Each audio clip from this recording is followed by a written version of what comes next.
Hello students, and welcome to this week's Community Archives discussion, Moments of Creation. So here are weekly topics for this week. Why are community archives created? So something that we've touched on before, but we'll go into a little more detail about some of the reasons why specific community archives were created. So looking at some case studies. What considerations must community members make when creating community archives? And what features of these community archives are community-centric? So we'll start by reviewing the three community archives or community archive projects or community-based projects that are mentioned in our readings for this week. So first we'll look at the BC Gay and Lesbian Archives, so British Columbia Gay and Lesbian Archives. So this is an archive that is located and focused on the British Columbia area. So they have a geographic focus as well as focus on the LGBTQ community. And this is an archive that is volunteer run by one gay white man. So the actual individual that operates the archive is from a pretty specific identity within the LGBTQ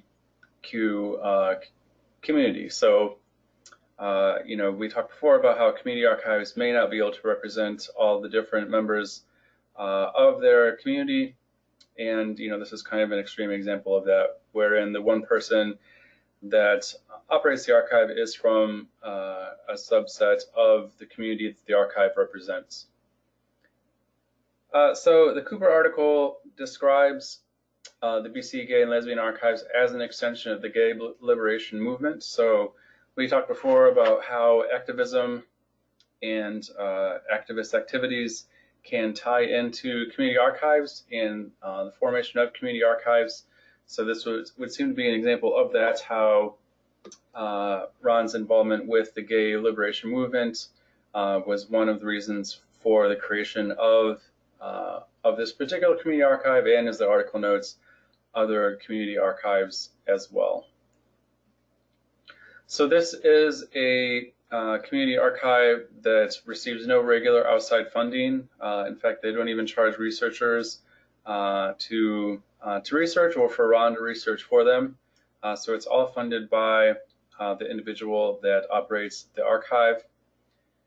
And it is located in a private space within the community that it represents. So it's located in Ron's condo that he shares with his apartment and his cat, and their dwelling is located within the geographical area of the gay community within Vancouver. So you can make a strong case that this archive is community-based. So the Cooper article talks about this on page 264 about how archives that are autonomous and have really close geographic ties to the community that they represent, and don't really have much of a partnership with outside organizations, are ones that really closely meet this definition of a community-based archive, as opposed to a community archive, which may, as the article states, involve community members, but may have some type of relationship with another organization. And so this archive does not have a relationship with another organization, and it is really strongly controlled by the community that the archive is from, or at least one sort of subset of this community. So it is, very strongly community-based. And the article also talks about how, despite the fact that this archive is called the Gay and Lesbian Archives, it does seek to represent the entire LGBT or LGBTQ community. So even though bisexual and transgender isn't represented in the name of the community archive itself, there is still an effort to document the whole community and not just the experiences of gay and lesbian individuals in British Columbia. So, you know, while the name of the community archive might be a little exclusionary, I guess, in some senses, in practicality, they are interested in, or Ron is interested in collecting materials from the entire community and not just gay and lesbian people within the LGBT community. Okay, so the next community archive that we will look at, or community archive project, is the Shingwak Residential School Center. And this is a community-based archive that involves a partnership with Algoma University and the Children of Shingwak Alumni Association. So this archive is located on the former Shingwak and Wamanash Indian residential schools in Sault Ste. Marie, which is just over the border in Canada. So this archive is a little bit different from the BC Gay and Lesbian Archive because it does involve a partnership between this community archive project and a university and an alumni association. So it's not just the archive kind of going on its own, and there are some other relationships that result in support for the archive. It is located in a geographic area that does have a strong connection between the mission of the community archive and so this archive is meant to increase the accessibility of residential school photographs and records, and it is located on a former residential school site. So this archive is staffed by an archives technician and student worker, so it's more than just a one-person operation. And it's really focused on working with the liaisons between the Shingwak Residential School Center and other communities that the SRSC works with. So they will take people who are going to work with different communities that might be represented in in the photograph albums that the Shingwak Residential School Center is seeking to identify individuals within, and actually have someone from the community work with the community to allow the identification of people represented in those yearbooks. So this archive is focused on Ontario, but they are seeking to address residential schools in Western Canada. So kind of a spread out geographic area, and they talk about some of the partnerships that they're working on to increase their reach to Western Canada, and we will touch on those in just a little bit. Okay, and so the third community that we looked at for this week was the third community archive project is the Cabaret Commons. So the mission of the Cabaret Commons is to archive trans, feminist, and queer knowledges, scenes, resistance, cultures, and alternative futures. So they are focused on the trans, feminist, and queer communities. And they do have a pretty wide geographic focus. So they're focused on Canada, US, and Mexico. They do have a partnership with the University of Toronto, which I guess is kind of interesting given their sort of low view of academic research and who benefits from academic research. So I did look at the Cabaret Commons website, and there are the two co-directors who wrote this article that we are looking at this week. And then there are some additional people that also work on the Cabaret Commons as well. So it seems like there's a reasonable amount of staff involved with this project. It was interesting when I looked at the Cabaret Commons website that I saw that the co-directors identify as settlers. So that was one of the, so when they listed their preferred pronouns. They also listed settlers, which I thought was interesting. I wasn't quite sure what it meant. I'm still not quite sure. I know that they do compare the university academic system to a form of colonialism, where people come in and sort of exploit the subjects of academic research and don't really benefit the people that are the subjects of research themselves. So I don't know, maybe they're saying that they themselves are complicit in this act. So if we think of a settler as someone that's coming into territory that other people already live in and kind of setting down a settlement. So it was kind of interesting to, I guess, kind of extrapolate and think about what they might mean by calling themselves settlers. I don't know if that means that they themselves are not members of the trans or queer community. They certainly seem to be feminists. So yeah, it was just kind of an interesting thing to note and to try and think about how this designation might indicate the identity of the two co-directors that wrote this article, the Cowan article, and what that kind of says about their efforts related to documenting these different communities. So this is an online archive, so there doesn't seem to be much of a physical space that this archive occupies, as far as I can tell. So, you know, it's not as maybe geographically defined as the two other community archive projects or community-based archives or et cetera that we look at for this week.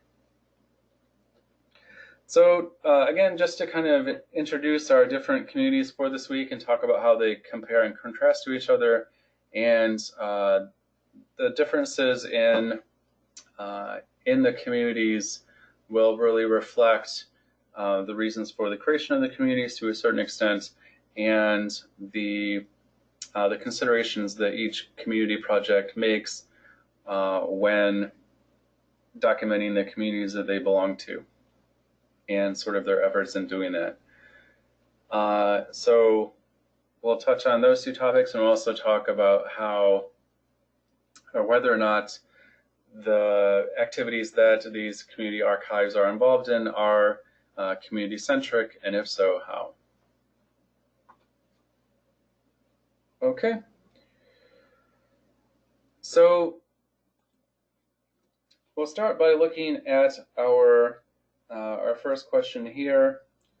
So looking at why these particular community archives are created. And of course, we've talked about this a little bit in class before. So we've talked about how community archives are activist endeavors that are formed in an effort to resist symbolic annihilation, to resist the erasure and misrepresentation of communities in sort of written and formal history.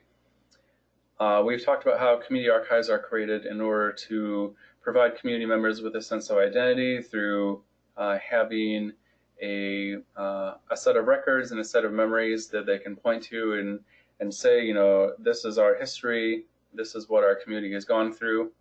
And we've talked about how this sense of history and of belonging and of a community feeling like that it's a part of society or part of a city or a geographic area is related to representational belonging, which in a lot of ways is the opposite of symbolic annihilation. But it's interesting to look at some of the motivations that are mentioned in the readings for this week as far as why the people involved in the creation of these archives felt that they wanted to form community archives. So the first one that we'll look at is to see a history of an event from the survivor's perspective, and this is something that the McCracken article talks about, looking at the residential school records. And so on page 183, she talks about how a majority of Aboriginal community records were created by the Government of Canada. It was a set of records that represented the colonial perspective, so not the perspective of the Aboriginal community members that were subject of these records. And oftentimes, the set of records created by the Government of Canada appropriated Aboriginal culture. So the only history out there of the Aboriginal community was from the perspective of a colonial force that appropriated Aboriginal culture, misrepresented Aboriginal culture. And so the residential school community archive was really meant to portray a complete history of a community, not a fragmented or misleading version of Aboriginal history, which is something that McCracken also talks about on page 183, but one that included both records from the Government of Canada and also included records from the Aboriginal community itself. So if you think about a residential school, these schools were started by the Government of Canada in order to educate, as they saw it, members of the Aboriginal community. So, that was one perspective. And then the residential school project, especially the project that they had with identifying people within the yearbooks, is really meant to provide the perspective of the people that are represented in those yearbooks and help identify them and help make sure that their story is told as well, instead of it just being a one-sided conversation from the perspective of the Government of Canada about residential school life, to also bring in the perspective and memories and history of the people that actually went to those schools, or their family members, or other people that might have some connection with them. Just generally speaking, our readings this week talk about how community archives are created to connect community members with shared experiences and culture. So again, looking at the residential school community archive, it was really meant to share the things that people within the residential schools experienced. So, their experiences as people that were at these schools, or maybe the experiences of people who were family members of people that were in residential schools, and to sort of share that experience and culture with other members of the Aboriginal community, and also with the greater and broader public as well. The Cabaret Commons project is really meant to share experiences related to trans, feminist, and queer culture, and to provide people both inside and outside of the community with an understanding of what that culture was like. And as we'll talk about later, they have some reservations about exactly what the best way to do that is, but that's kind of the underlying premise of that project, is to sort of share the experiences, some of which may be very intimate, of the trans, feminist, and queer culture.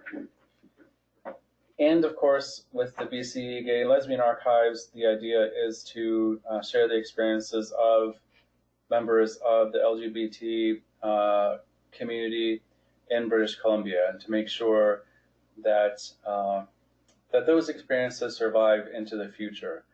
Which brings me to our next point here: to protect community records at risk of destruction. So the Cooper article talks about this a fair amount, about how Ron, the founder and archivist, feels that LGBT records are undervalued and may not be collected by mainstream repositories.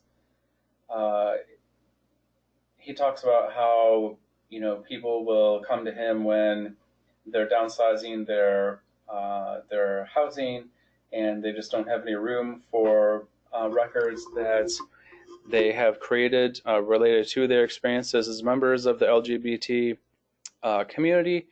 And so, his archive may be an archive of last resort for those records. And if they're not housed within the BC Gay and Lesbian Archives, then they may just be thrown away and disappear forever. So there is some connection between this idea of having this safe space for community records this idea of protecting records from the risk of destruction and having a safe space for these community records, which is something that the Cooper talks about on page 275. So he really makes the case that because the Gay and Lesbian Archives does provide a safe and welcoming space for community members, that they do feel like the BC Gay and Lesbian Archives is a place where they can take their records, for safekeeping, especially if they are, maybe at risk of being thrown out. So we'll talk a little bit more about spaces later on. It's on my the next list of bulletin points here, and we'll also talk about the value of safe spaces and what the location of a community archive can do for a community archive, and some considerations that go into providing a space for a community archive.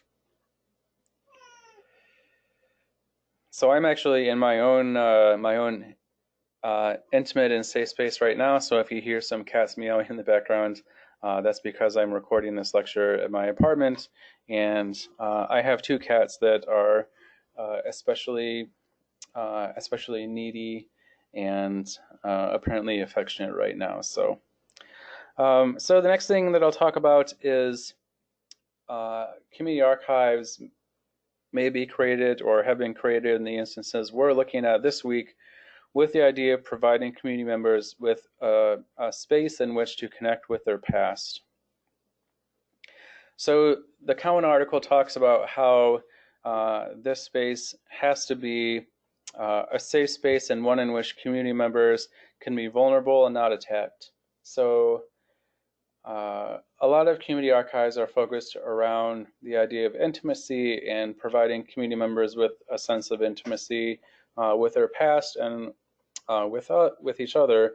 And as we'll talk about later on, in some ways this intimacy, if it isn't handled correctly or ethically, can actually result in the people represented in those records, or other community members as well, with having their safety imperiled and possibly them being attacked.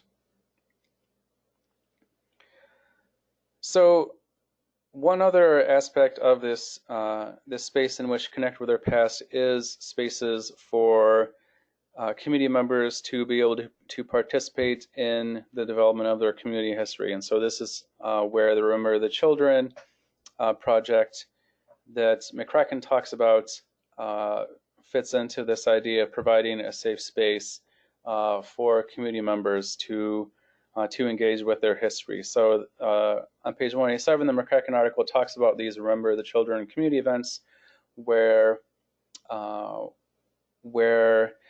the community archives will actually come to different locations in different communities and say, hey, we have residential yearbooks related to your community members, and so let's have this process where we can sit down and you can actually identify who these people are and have their history represented. So this is a space that will vary from time to time, right? So from community to community. The Cabaret Commons is a space that exists online, so there's not a physical space at all.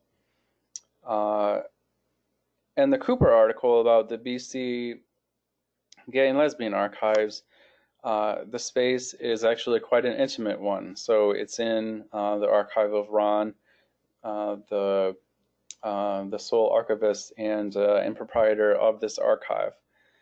So the Cooper article talks quite a bit about the different aspects of having the space for community members to document in their past, being located in one person's home that he shares with his partner and his cat, where he eats and sleeps, and a space that is obviously very intimate for him and also intimate for researchers that come and do research there. And how that intimacy might be a little off-putting and uncomfortable for some people, but it also has its benefits as well. So one of the benefits is that having an autonomous space like Ron's condominium can really allow the BC Gay and Lesbian Archives to respond to the needs of the LGBT community in British Columbia. So because this space is one that doesn't have a lot of sort of structure and rules applied to it, because the space is an area in which community members can feel a strong connection with their community, because they're literally in the home of a member of their community. It really can be a space that responds to the needs of LGBT community members to feel a connection with their history and with other members of their community.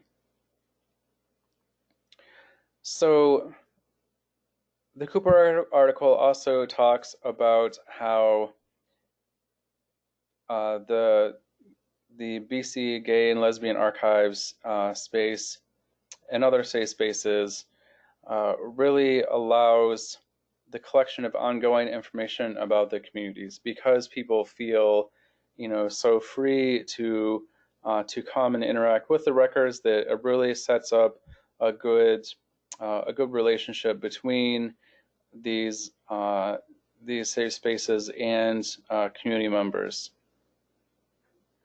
So on page 275 here, it talks about how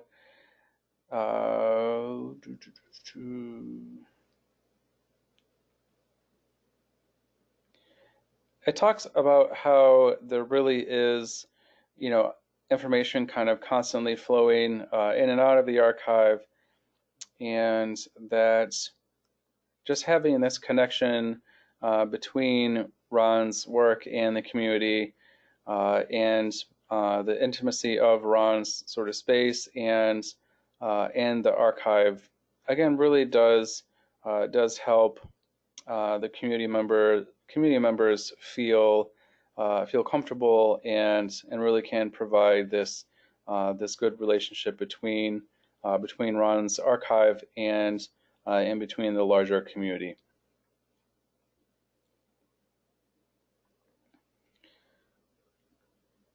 So another part of having records in a community setting, as opposed to a setting that may be located outside of the community or not controlled by community members, is that it can really allow the community to have agency over their own history. So we've talked a lot, well, maybe not a lot, but a fair amount in this course about how community archives are really focused on the idea of power and taking back power. So taking back power in the form of fighting against meta-narratives. So we talked about postmodernism and how that's related to power. We've talked about how activism is really meant to take back power from people who have the power in society, and working with this idea of a community having an agency over their own history, fundamentally that's about reclaiming power as well. So having the ability to control how things are arranged and described, how things are accessed, who has access to materials, and just having this connection between the LGBTQ community in British Columbia, in Vancouver, and Ron's archive, which, as we'll talk about later, is very centrally focused within the gay community in Vancouver, really gives that power to Ron and to a certain extent to the greater LGBT community in British Columbia and Vancouver as well.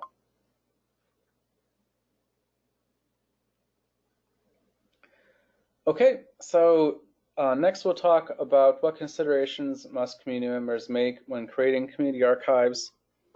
So the first one that we'll look at is sources of information.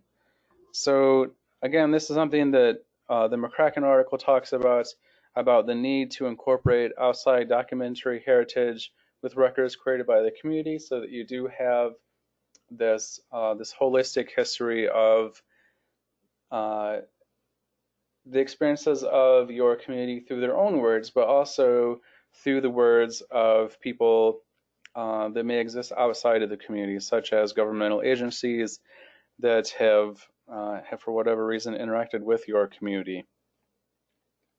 So having an open-minded perspective about what is a community record, I think, is an important consideration that community archives can make, because again, if you just have sort of one side of the coin, then you're not really getting a full and holistic representation of your community and of your community's history. I think it would be easy to say, we're not really interested in government records because the government has always excluded us and marginalized us. But, government records are a part of a community's history, whether they're a positive part or a negative part, they are part of a community's history.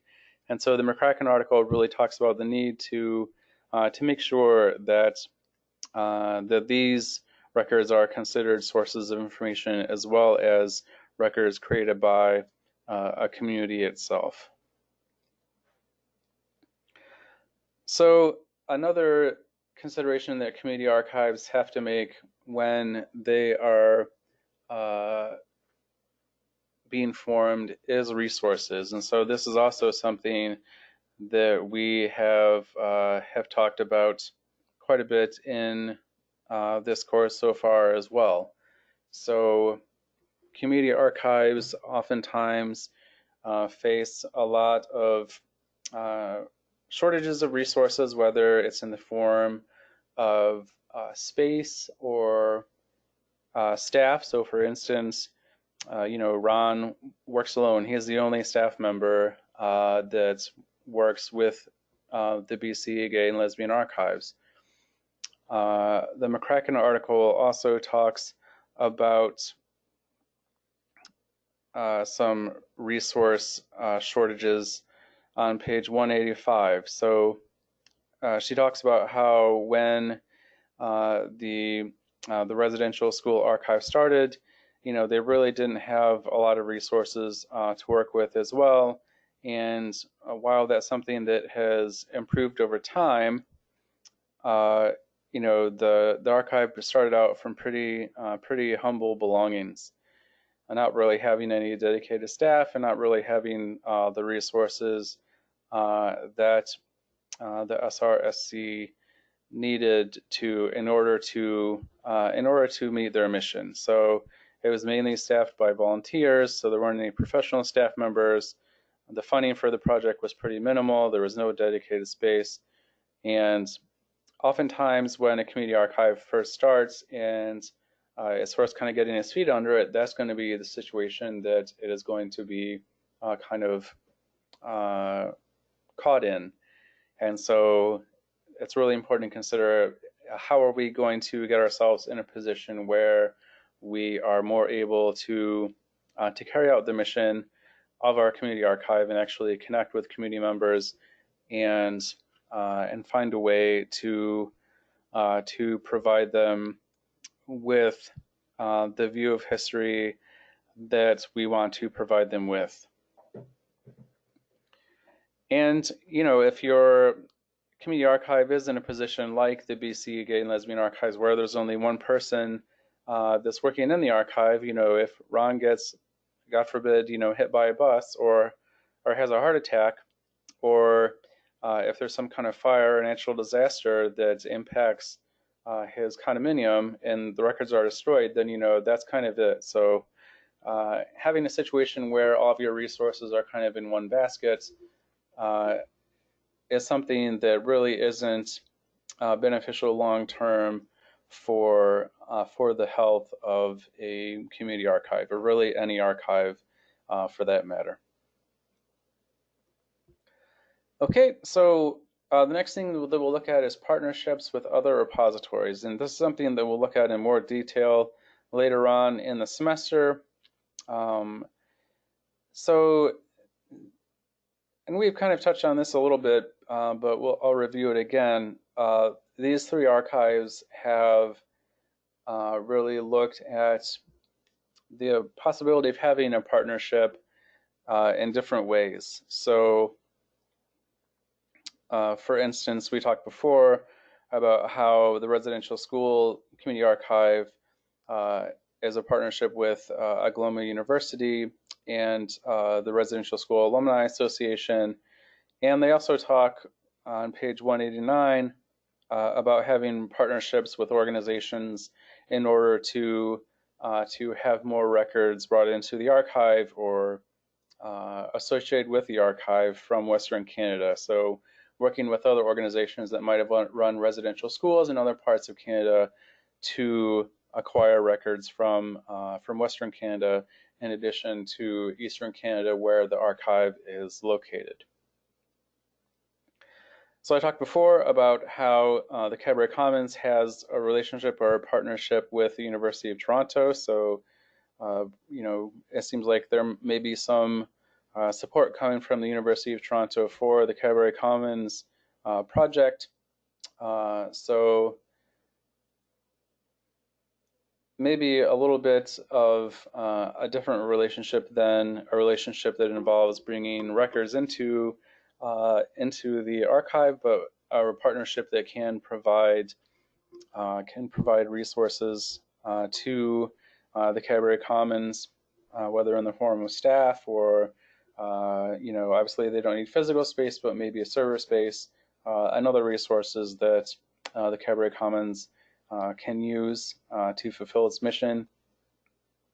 And as I talked about before, the BC Gay and Lesbian Archives doesn't have any partnerships at all. So it's just Ron doing the work. He doesn't have any relationships with any universities who he has a pretty strong distrust of, which is discussed on page 275. He doesn't feel that universities are really good stewards for LGBT records. He, you know, he just really wants to, at least for the time being, to go at it alone. And of course, there are some issues related to sustainability that crop up, especially when community archives don't have partnerships and when they are trying to go at it alone. And so the Cooper article talks about this on page 266, where they talk about some issues related to sustainability, such as, you know, Ron's aging, who's going to sort of pick up the mantle, you know, when he's no longer able to run the archive, a lack of space. So the entire archive is housed, you know, in his bedroom. So how do you keep the archive, you know, growing and able to have records coming into it?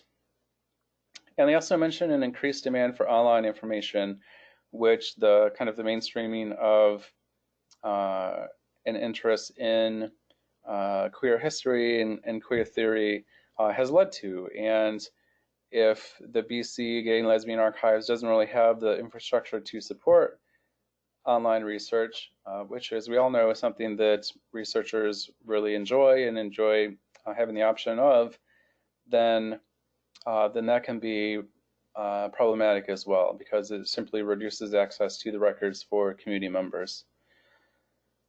So on page 285, Cooper talks about how Ron is sort of cognizant of the fact that eventually the records are going to end up in a public space, so that there will be some kind of, I guess, point where the records do end up in another organization, and he kind of sees that as his gift to the community and to the public. But at least as of the writing of this article, he wasn't really interested in forming those partnerships. So again, something we'll touch on later, but it's interesting to see how these different articles touch on the idea of partnerships and represent them. Okay, so next we'll talk about ethical concerns, which is something that especially the Cowan article was very focused on. So focusing on how to handle the intimacy of the records contained within the Library Commons project, and this desire to protect the people that are represented within those records. So on page 127, the authors talk about how, if people are placed online, or representations of them are placed online, then it can risk their personal safety. So if people have an axe to grind with the trans, queer, feminist community, which is we all know that's not unheard of in society for sure, then these people can become the targets of hate crimes, or definitely some unpleasant things. Professionally, maybe the individuals that are represented in these records might not be out to their families or to their employers, and so having them kind of outed online can be problematic for them as well. So really, the ethical consideration of wanting to balance exposure of community members and of community records with this desire to represent a community and represent a community's history.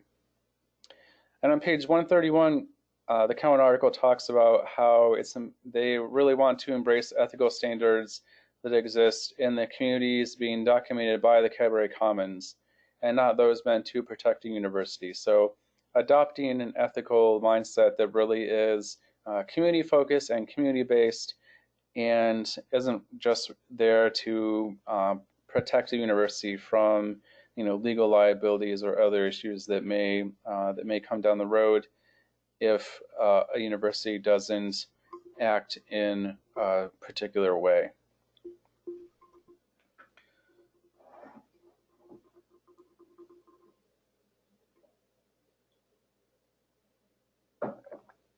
So last but not least, we'll look at a consideration of the views of those inside and outside of the community that are being represented in the community archive.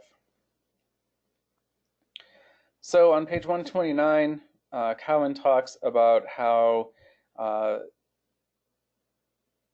queer archive projects have really conceded to a structure that creates something akin to traditional scholarly archives, as opposed to those that value anecdotal, performative, or ephemeral memories. So that this desire to conform to a traditional archival structure has really led to a lot of the intimacy and a lot of the records that really document the queer community being excluded from them, simply because they don't fit into this sort of traditional scholarly archive culture or narrative or structure. So we talked before about how archives have sustained the creation of meta-narratives, and how that leads to, or is tied back to, the idea of some records being considered archival importance and other records not being considered archival importance. And this is another example of that. So if archives don't really value records that are anecdotal or performative or ephemeral because they're not thought of to have archival value, and queer archive projects just kind of mimic this valuation and this structure, then they are getting rid of records which may be the records that truly represent the queer community, which can result in certain aspects of the queer community surviving and other aspects of the queer community not surviving, which the Cowan article finds problematic. And on page 130, the Cowan article talks about how they have kind of run into this issue as well. So they write, as we continue to realize with each new iteration of the Cabaret Commons, such digital archival impulses might write over / obscure the negotiated intimacies and strategic ephemerality through which such scenes thrive. So they really say that if they follow this impulse to get rid of things that are anecdotal, performative, and ephemeral, because they feel constrained to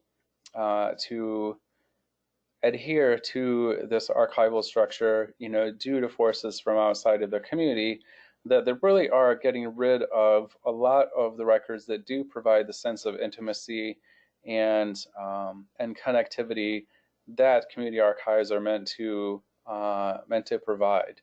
So you're kind of you're getting rid of the records that you really exist as a community archive to provide to community members. So it's really pretty self-defeating in a lot of ways if you get rid of the records that have true value to your community because you want to meet the expectations of what an archive is and how an archive operates and what records an archive contains within it.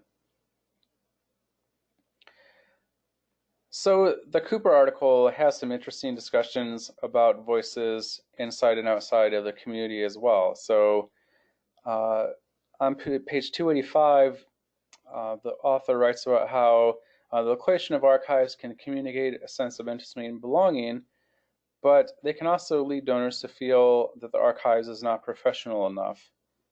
So how if they come to Ron's apartment and they just see, okay, this archive is literally in someone's bedroom. I don't really feel like this is a good home for my records because the space doesn't seem professional or archival enough for me. That can be a view from inside the community that can really have a strong impact on the archive's ability to operate. So if you're not getting records from your community members because they don't feel that your community archive is serious enough or professional enough to really handle their records and take care of them, then obviously that's going to be problematic because important people within your community are not going to donate records to your archive, and that's going to be tough for you to fulfill your mission. So we've talked before about how the things that community archives do might not be as readily apparent to other people. So if you combine that with this thought of some community archives not being thought of as serious because of the space or location in which they operate, these are a couple of strikes against the archive as far as issues of sustainability. So it was difficult to demonstrate your impact because your impact is more based on providing people with a sense of emotion and of belonging as opposed to having 50 viewers coming into your archive or something that you can measure pretty objectively. And you also have a space that your records are in that maybe isn't as quote-unquote professional as other archives are expected to be, then that may cause people both inside and outside of your community to be reluctant to provide support to your community, whether it's community members giving you records or community members donating materials or donating money to your archive, or whether it's an outside granting agency that may have expectations about what an archive should look like and the things that an archive should provide. And so how people both inside and outside of a community archive view a community archive really can impact its ability to be sustainable and to survive into the future. And so what those views look like are something that community archives should really think about and take into consideration when they are forming their community archives, and hopefully trying and get ahead of those discussions and address them right off the bat, as opposed to waiting, until the situation really becomes a matter of life and death, and staying open versus closing. Okay, so here's the first key excerpt that we'll look at, and it's this really great excerpt from the Cowan article on page 124, where they are talking about the Meow-Mix scene and the closeness that is sort of present within this club in Montreal. So about how the Meow-Mix scene negotiated a kind of closeness cultivated over the years of good shows and bad shows, good breakups and bad breakups, dance parties in which everyone saw everyone else hooking up or going home alone, how the scene and the culture really was built on this sort of what they describe as messy, painful, and pleasurable intimacies that were risky and protected, negotiated with old friends, current and ex-lovers, but also strangers and newcomers. And how, because of the intimacy of this scene, they really felt like if they were talking to people who are not there, or especially who had never been there, about what happened in this pretty intimate space, that would be in bad taste, in bad form.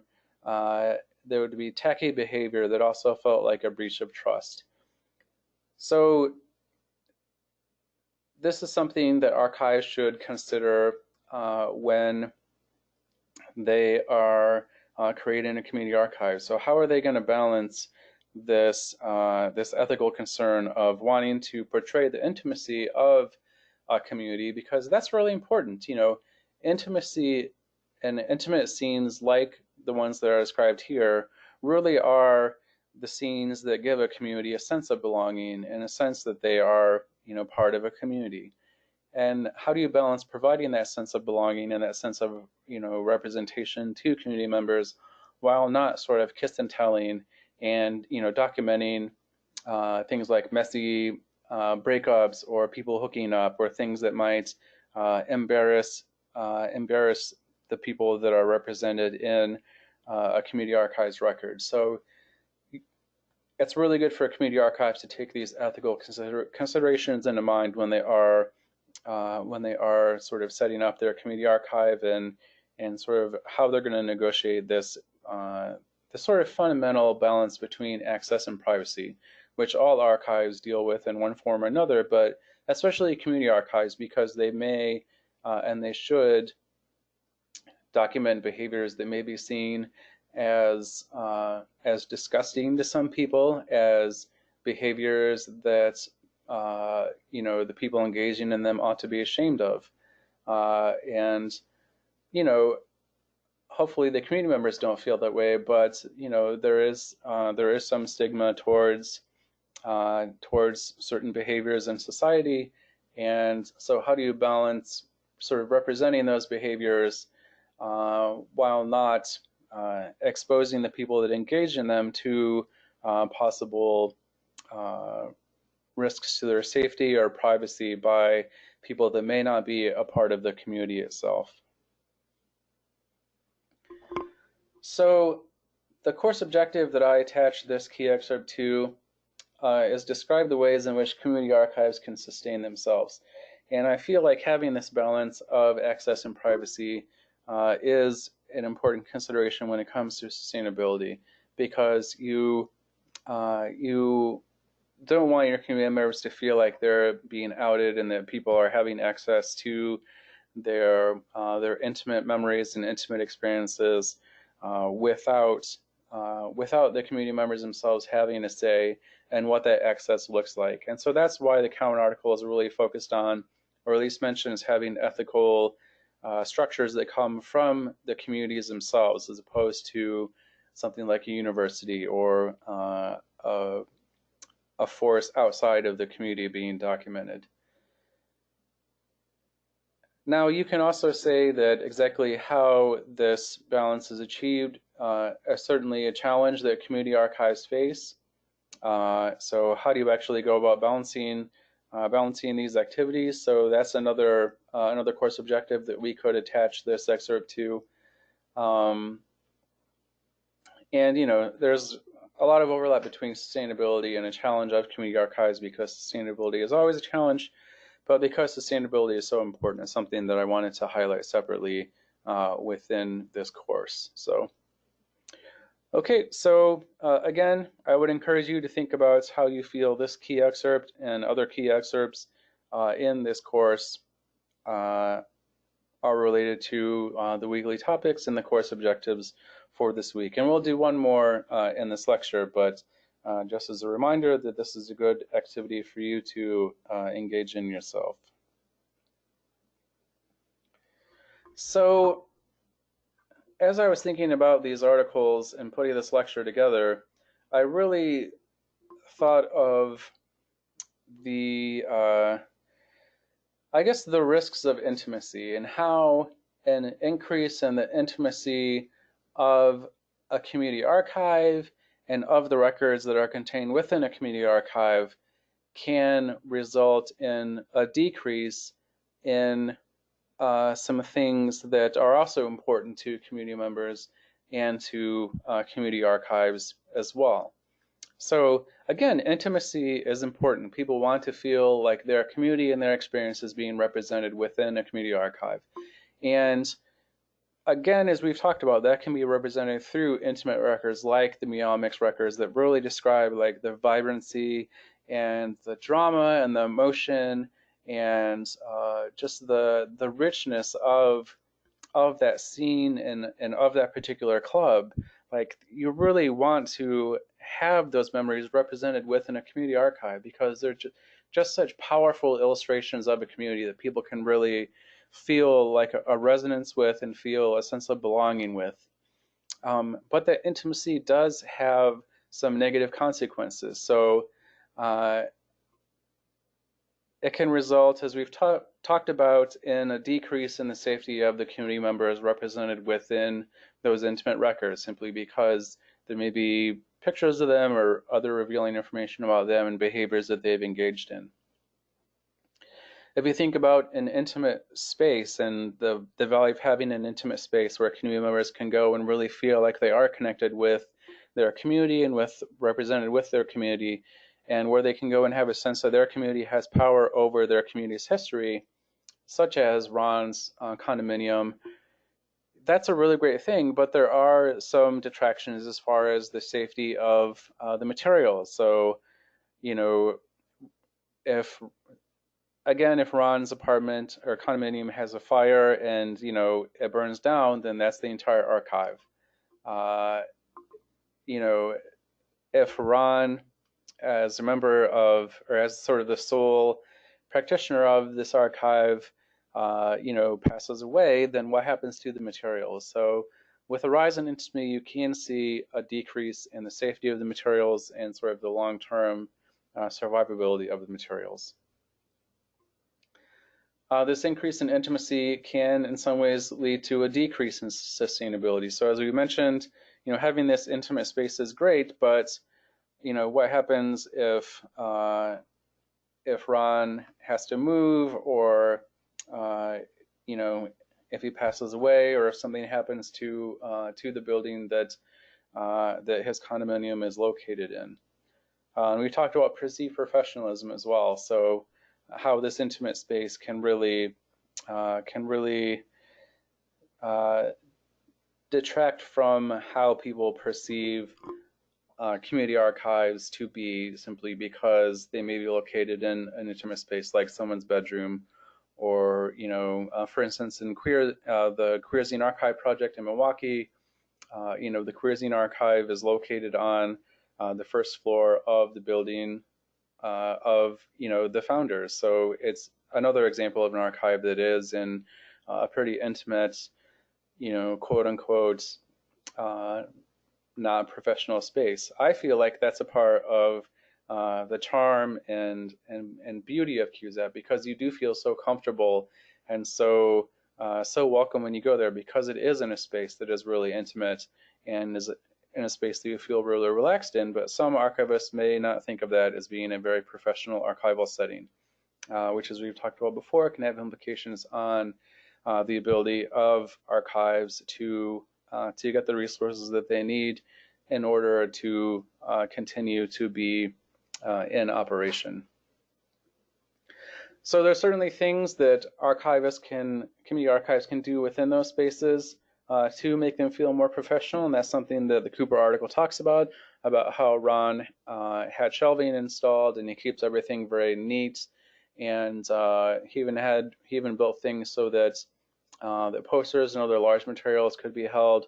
So he's conscious of this perceived lack of professionalism in the BC Gay and Lesbian Archives, and he's taken steps to address it, but there still is the possibility of a situation where people may not feel that no matter how nice the shelving is there, that it's not a quote-unquote professional archive, and that may detract from its ability to get the resources that it needs to stay in existence.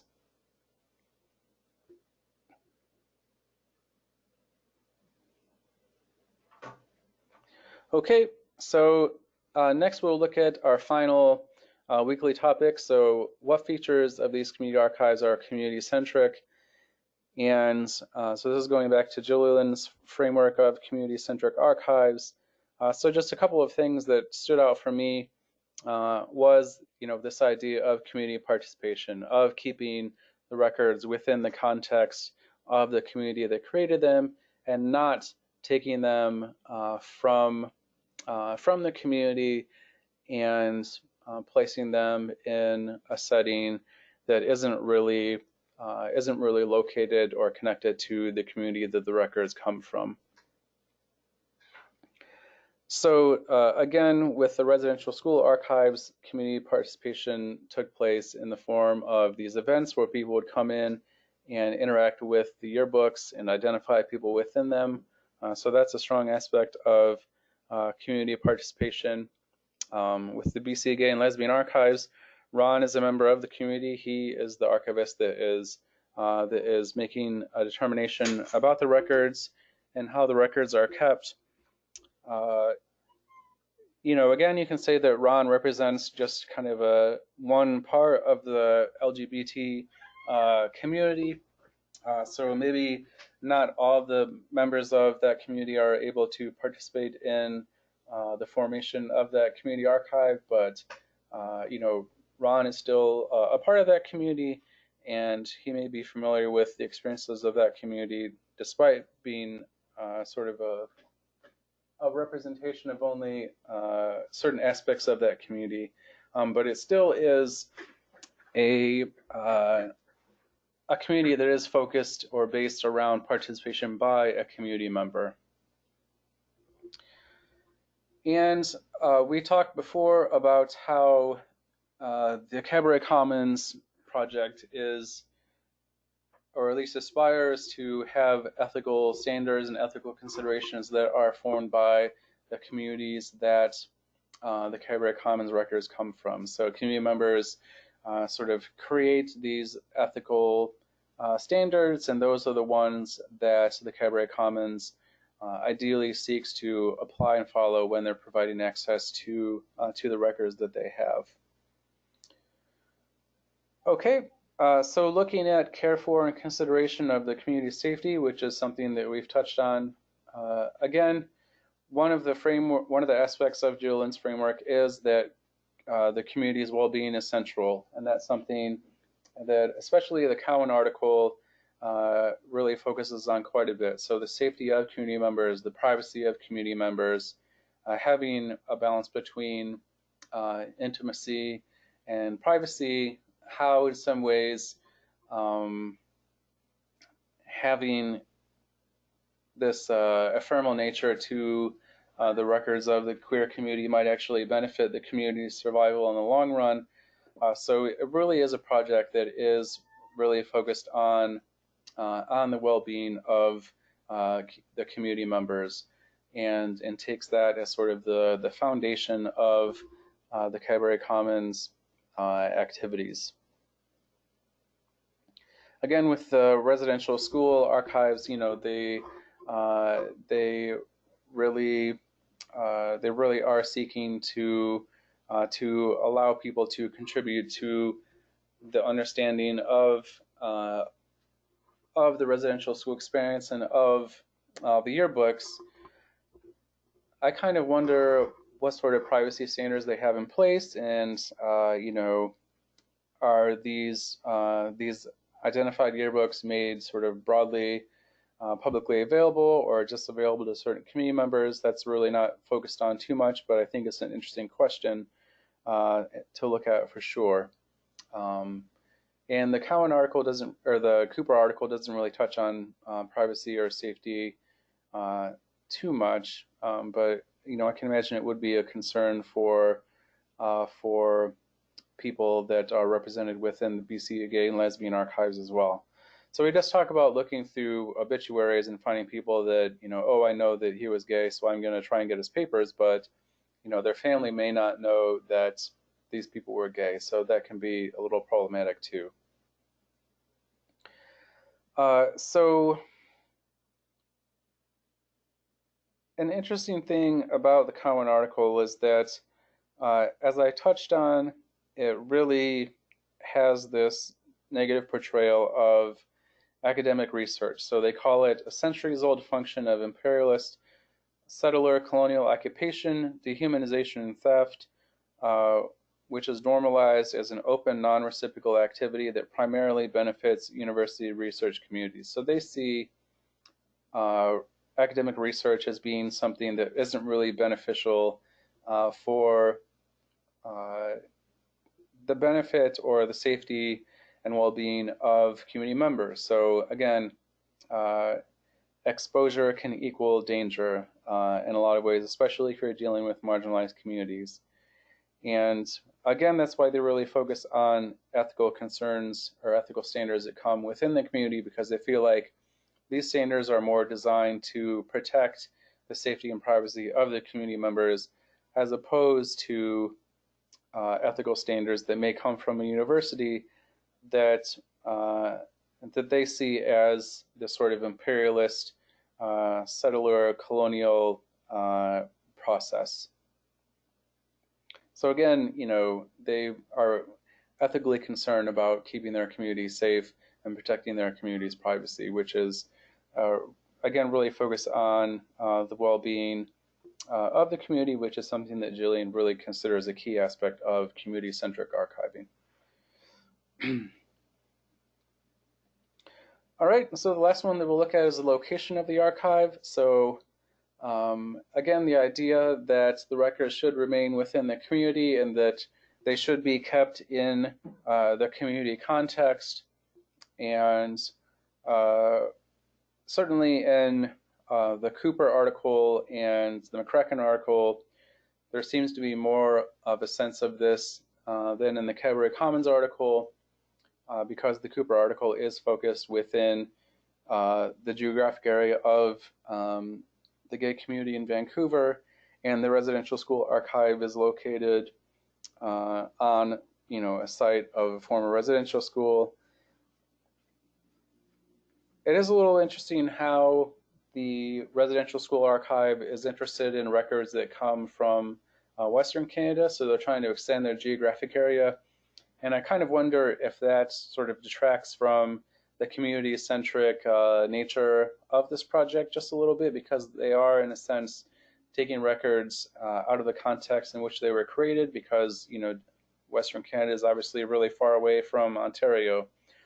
So that might be a consideration when you start to look at community-centric archiving. With the Cowan article, the project is based in Toronto, and they are interested in documenting communities from the US, Canada, and Mexico. So again, there might be an instance where the records are actually kind of being taken out of the context in the physical location in which they were created, which could also raise some flags as far as the community-centric nature of that particular project.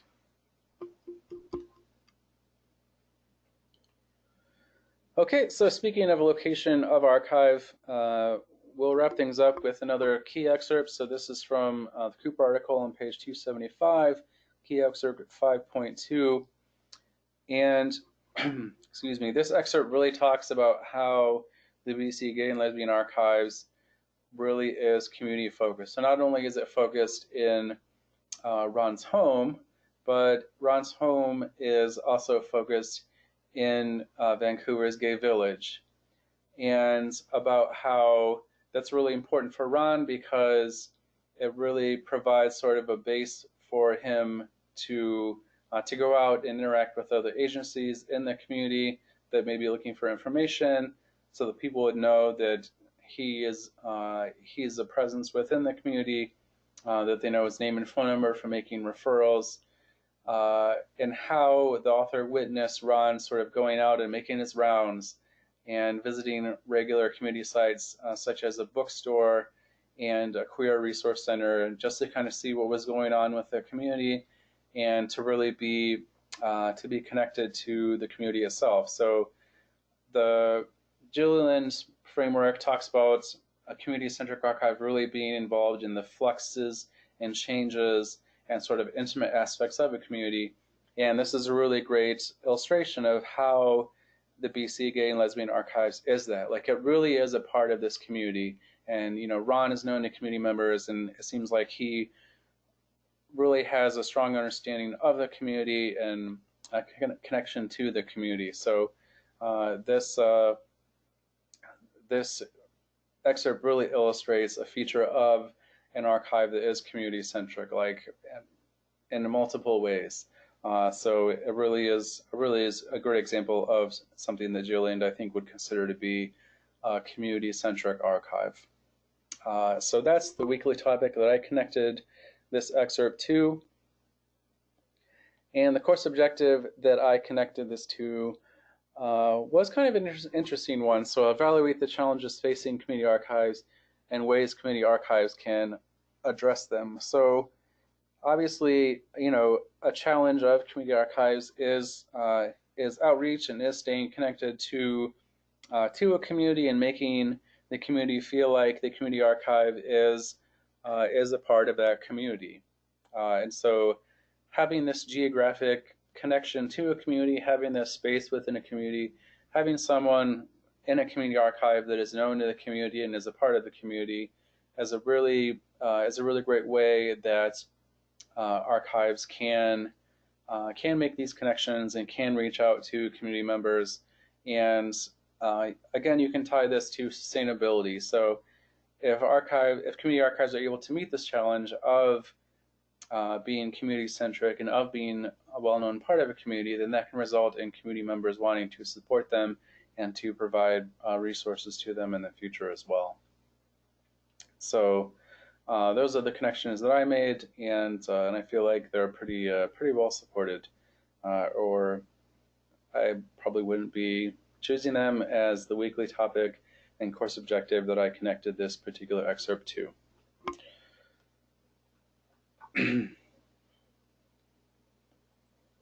Okay, so that's it for this week. I hope that it's been useful for you to look at a few case studies that talked about some of the reasons why these community archives were created, some of the features of these community archives and considerations that these community archives took into consideration when these community archives are being formed and as they have developed, and ways in which some of these community archives are community-centric.